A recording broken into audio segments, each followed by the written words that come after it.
एक बहुत पुरानी तिब्बती कथा है। एक छोटा सा मच्छर था। अब आदमी ने यह कथा लिखी है, इसलिए उसने मच्छर को छोटा लिख दिया। लेकिन मच्छरों की दुनिया में वह मच्छर बहुत बड़ा था। वह साधारण मच्छर नहीं था। वह मच्छरों का राजा था। कहना चाहिए मच्छरों का सम्राट था। किसी मच्छर का घर गोबर के टीले पर था। कोई पेड़ के ऊपर रहता था। कोई दीवार की दरार में रहता था। कोई किसी अंधेरी जगह में। लेकिन समस्या यह थी कि मच्छरों के राजा का महल कहां बने। सभी मच्छरों में बड़ी चिंता फैल गई। काफी सोच विचार के बाद एक जगह चुनी गई। वह जगह थी एक हाथी का कान। मच्छरों ने कहा, महाराज, आपके रहने के लिए इससे बड़ा और सुंदर महल कोई नहीं हो सकता। यह तो सचमुच राजमहल जैसा है। मच्छरों का राजा बड़े गर्व से उड़ता हुआ हाथी के कान पर पहुंचा। वह हाथी के कान के द्वार पर खड़ा हुआ। उसके लिए वह कोई साधारण कान नहीं था।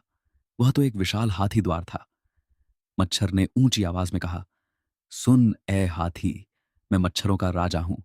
आज से मैं तुझ पर कृपा करता हूं और तेरे कान को अपना निवास स्थान बनाता हूं। उस समय यह नियम था कि किसी के घर में रहने से पहले उसे सूचना देना जरूरी है। इसलिए मच्छर ने यह घोषणा एक बार नहीं, 3 बार की। लेकिन हाथी चुपचाप खड़ा रहा। न उसने कुछ कहा, न उसने कोई विरोध किया, न कोई उत्तर दिया। मच्छर ने सोचा, ठीक है, मौन ही सहमति का लक्षण है।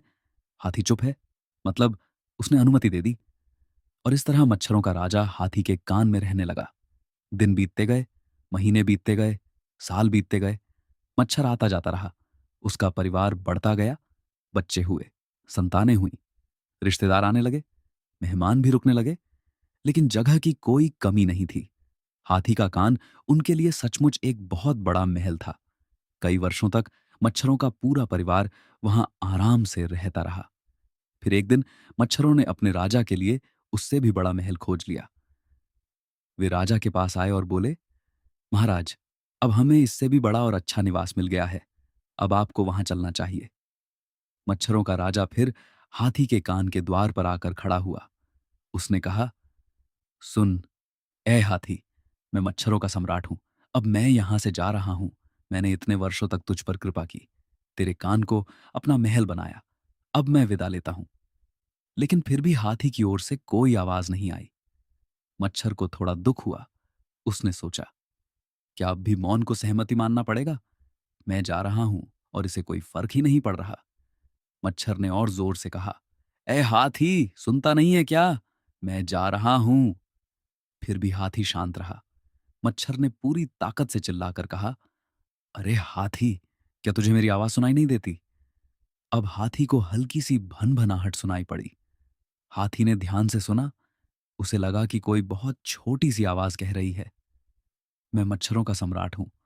मैं इतने वर्षों तक तेरे कान में रहा। अब मैं जा रहा हूं। क्या तुझे मेरी आवाज सुनाई नहीं देती? हाथी ने शांत भाव से कहा, महानुभाव, आप कब आए मुझे पता नहीं। आप इतने वर्षों से यहां रह रहे थे, मुझे पता नहीं। अब आप जा रहे हैं, यह भी मुझे अभी पता चला। आप आना चाहें तो आइए, रहना चाहें तो रहिए, जाना चाहें तो जाइए। आप जो करना चाहें करिए, मुझे इससे कोई फर्क नहीं पड़ता। कथा यहीं समाप्त होती है, लेकिन इसका संदेश बहुत गहरा है। कभी कभी मनुष्य भी उस मच्छर की तरह हो जाता है। वह सोचता है कि पूरी दुनिया उसी के कारण चल रही है। वह मान लेता है कि उसके आने से लोग बदल जाते हैं, उसके रहने से संसार रुक जाता है और उसके जाने से दुनिया खाली हो जाएगी। लेकिन सच यह है कि जीवन बहुत विशाल है। हमारा अहंकार हमें बहुत बड़ा दिखाता है, लेकिन अस्तित्व के सामने हम बहुत छोटे हैं। इसलिए जीवन में विनम्र रहना चाहिए, क्योंकि जो व्यक्ति अपने अहंकार को बहुत बड़ा समझता है, वह अंत में उसी मच्छर की तरह समझता है कि वह राजा है। लेकिन जीवन रूपी हाथी को अक्सर उसके आने जाने का पता भी नहीं चलता। अगर आपको यह कहानी पसंद आई हो तो हमारे चैनल को लाइक और सब्सक्राइब करना ना भूलें।